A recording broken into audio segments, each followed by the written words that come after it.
I think it's pretty fair to say that my next guest truly changed the way many of us eat dinner. One night in 2002, GrubHub founder Mike Evans was hungry and tired, and he just wanted to get food delivered. And he had an idea, and the very popular food delivery system was born. In his new book, Hangry, Evans chronicles the highs, the lows, and the I quit moments in between.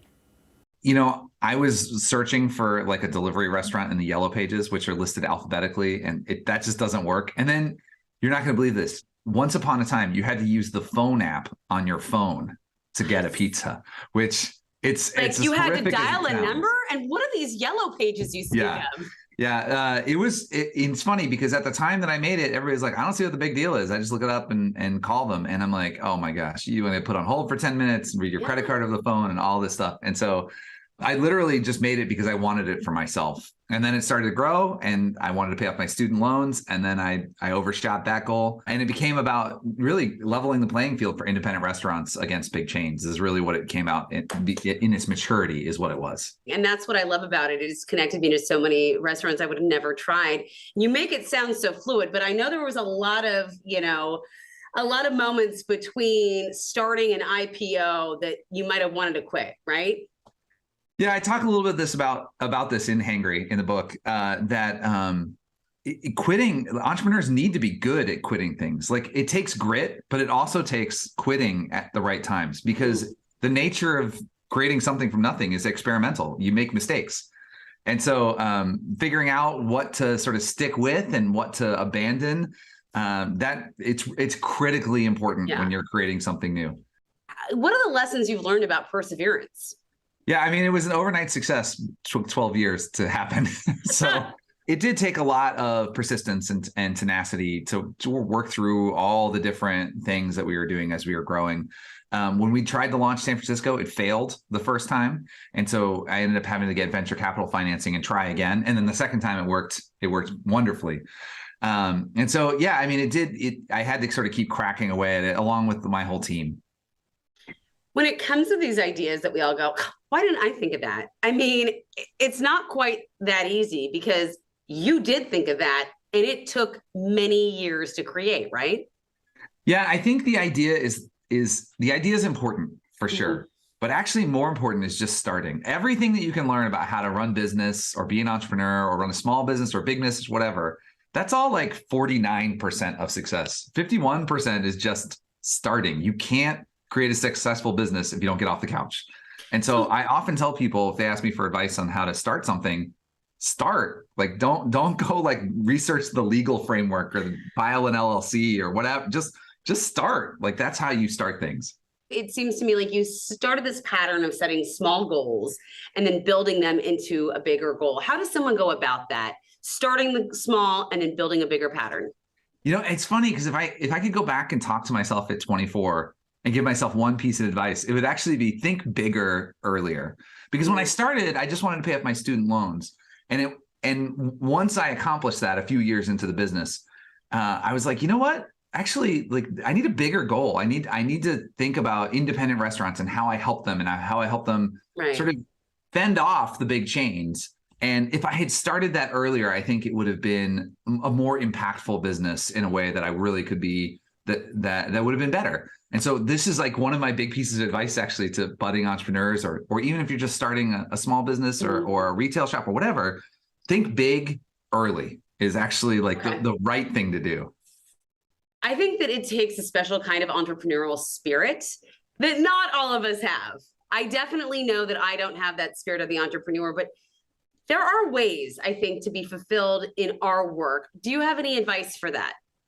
I think that from the entrepreneurial perspective, you know, you have to have enough arrogance to be able to say, something's broken in the world and I can fix it and only I can fix it. But then you have to have enough humility to be able to say, all my customers are telling me I need to do X or Y or Z. And so I'm going to learn from that. And those two things don't play well together. Like the confidence to start something and the humility to learn.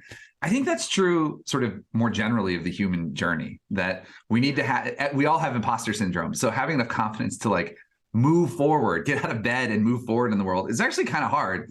And yet we have to be learning. We have to be learning or you can't grow. And Yeah. so I think that that's applicable regardless of whether it's the entrepreneurial journey or whatever career journey we're on.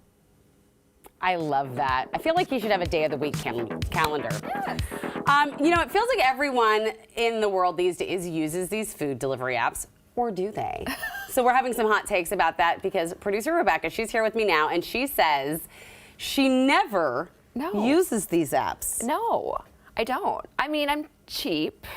Well, I mean, you just like to place your money in other places. Okay. Right, but like I am actually really curious to find out like from viewers. I mean, around the office it was kind of split. Yeah. And it seemed like it was kind of split around generation a little bit. Yeah. Like those of us who are a little bit older, it just wouldn't What really do you mean those of us- older?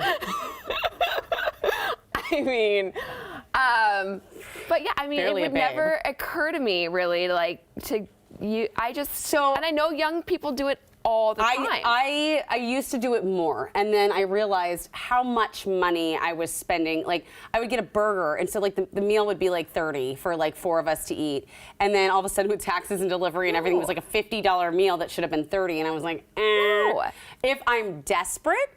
If I'm very desperate, like say I had a rough night and then I don't want to leave the house, it happens, then I will absolutely order Uber Eats or GrubHub. I have no shame like throwing my hair up in a ponytail, no makeup, and just like going to the restaurant and picking it up myself. Like I have no shame in that either, but I literally don't want to leave my bed, or my couch. So there's Sounds like a different issue. That sounds like a different issue, perhaps.